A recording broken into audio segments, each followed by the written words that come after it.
But isn't it true, though, that sometimes if we're not giving a lot of intention to the things that we find meaningful, that they don't happen enough, right? So maybe you have an awesome job and you're super focused on that and you're neglecting your kids, right? And that is causing you to have weird things happen at work where you have to make choices between, do I grind all night or do I go and kiss my kids goodnight, you know?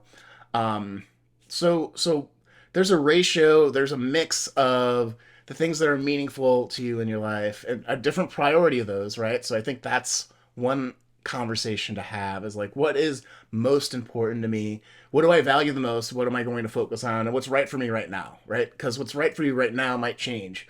Or what was right for you 3 months ago might be different. 3 years ago is definitely different. So, how are you constantly evaluating that? How are you constantly reflecting on that so that you're continuing to work on the things that matter the most to you? And I think that's a really important conversation to have in the context of this podcast, right? On the other side, too, it's so many times, too, you get stuck with doing a lot of busy work or things that you think you need to do. And you don't ask for help, maybe, or you just have to do it all yourself and you feel overwhelmed. And so there's this like meaningful task, meaningful things to busy work ratio, right?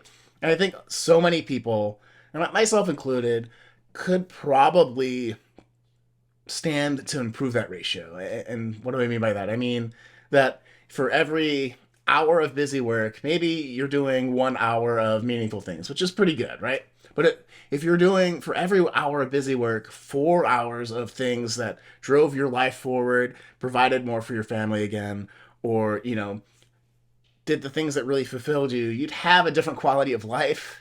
You'd have a different set of feelings about yourself, about your relationships, and the world around you that would be a little bit more positive, in my belief. And I've seen this happen a lot with my coaching clients. Not articulated that particular way, but as people started shifting into getting rid of the old and taking on new things that they loved, things really changed for them. So